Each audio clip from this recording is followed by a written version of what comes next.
Do you have an athlete that plays tennis and worries way too much about what you think or what your player's coach thinks? Hi, I'm Dr. Patrick Cohn with Jaclyn Ellis. We're with Peak Performance Sports at peaksports.com. Today, we're going to talk about tennis players who worry too much about what parents and coaches think. This is the Tennis Psychology Podcast.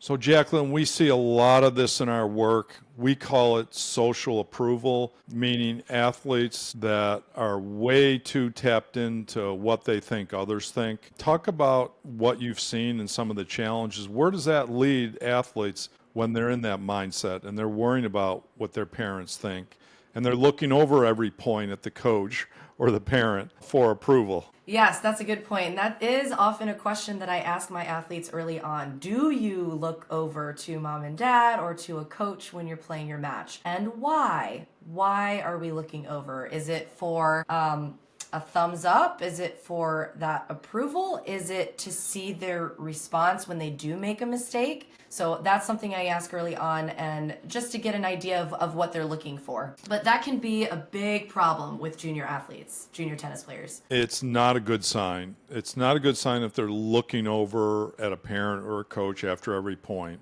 because they're looking over for a reason, as you stated. Typically, that reason is going to be, are they happy with my play or are they disappointed with my play right now? But let's talk a little bit about the excessive mind reading, as we call it, that goes on for tennis players. What is some of the most bizarre, extravagant mind reading you've heard from tennis players that they worry about what others think? And a lot of times it's conjecture on their part, right? It's assumptions they're making all on their own, maybe based upon their own expectations. When we talk with athletes, we know that 95% of it isn't in reality. It's in their own head. What's some bizarre mind reading that you've heard from some of your athletes? Yes, as you know, many tennis players are traveling for their tournaments. It could be all over the country. One piece of mind reading that I hear often is the tennis player may look over to mom or dad. Maybe the parent is throwing their hands up. A lot of times the parent might even walk away from the court, stop watching the match. And the athlete admits to me, they're thinking, well, mom and dad are upset with me. They don't like how I'm playing. Or maybe they even feel, oh, mom and dad think that they shouldn't have even brought me to this tournament. Maybe we shouldn't have traveled, or I shouldn't have spent money on this tournament. And it goes pretty deep sometimes. They think that the parent is upset with them, and they're not. They're not. There's a couple challenges with that, I think. One is just a huge distraction.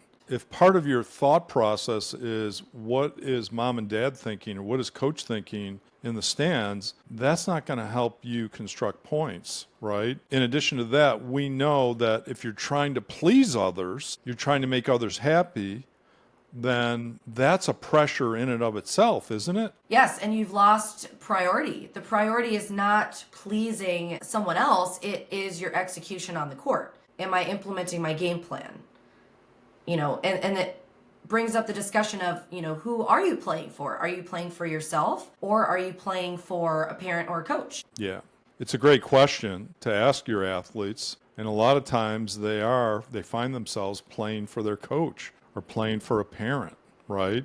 They're not playing for themselves. And I guess that leads to the solution here, or some of the tips that we're going to provide, is how do you get athletes to stop doing that? It's such a big phenomenon in our work. Where do we start? Number one is the awareness piece. We would like for the athlete to be aware of when they're mind reading and who they mind read about the most. So for example, in tennis, it probably will be a parent or a coach. Sometimes it could be a doubles partner if they're playing doubles. So awareness is number one. Then once they become familiar of when they're mind reading and who they're mind reading about, then we can encourage them to challenge that mind reading. Is this something that's true, or did I make it up? How do I actually know what mom thinks about my performance or about that point? Facial expressions and body language, I tell my athletes, are not enough evidence if they don't actually say it out loud. Well, my daughter could see me roll my eyes from 100 yards, Jaclyn. So I don't know about that. But getting back to some of the tips here, awareness, absolutely. And in that moment, they have to understand what they're doing.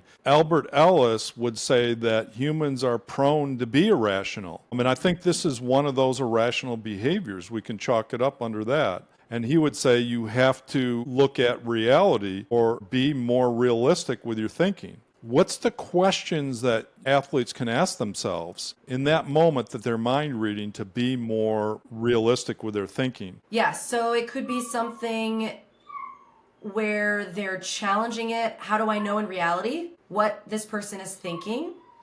Or they could say, does this thinking help me in any way? Yeah. I like to ask athletes or have them ask themselves in that moment, how do I know for a fact that they're thinking this way? Where is the evidence that they're thinking this way, right?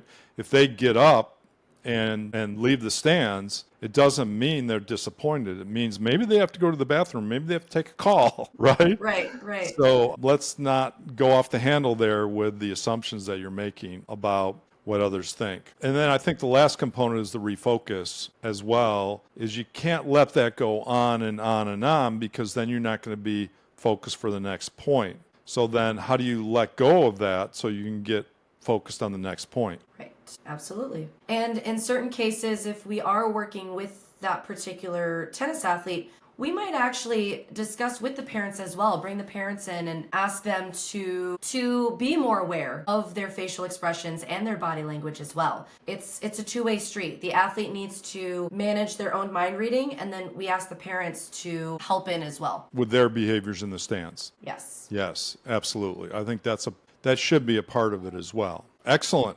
Thanks for joining us on the Tennis Psychology Podcast. I've been joined with Jaclyn Ellis, mental performance coach at Peak Performance Sports. You can find us at peaksports.com if you're interested in working with Jaclyn or any of our mental performance coaches. And we look forward to seeing you in the next episode. Thanks.